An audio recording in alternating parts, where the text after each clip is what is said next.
Magandang buhay kabayan, it's me, ang Inday ng ina nyo.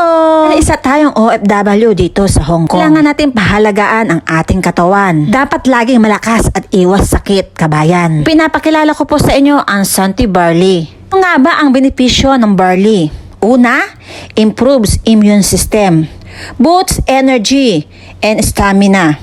Panlaban sa cancer, kabayan.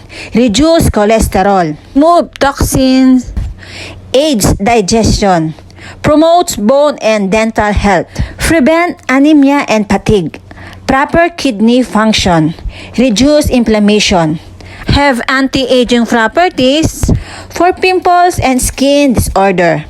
Siyempre, normalize blood sugar. Santi Barley, kabayan, is the best brand po.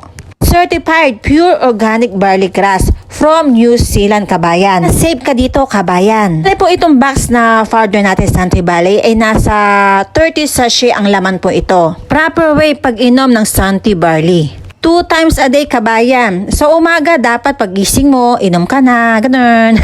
Kabayan ha, wala ka pang kain.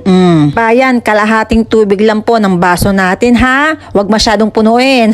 Po tayo gagamit ng metals. Yes, yung kabayan na panghalo natin sa Santi Barley natin. Sa gabi, bago ka matulog, kabayan. O, diba? Kami nagsasabi daw na ang barley daw ay pangit na lasa. Pero para sa akin, kung mahilig ka sa matcha, siguradong magugustuhan mo ito, kabayan. So ano pang hinihintay mo, kabayan? Yung tulong ito para sa ating katawan, para ipagpatuloy ang laban natin dito sa abroad. For more details, kabayan, direct message me. Maraming salamat po, Lalab Inday ng ina nyo. Bye-bye!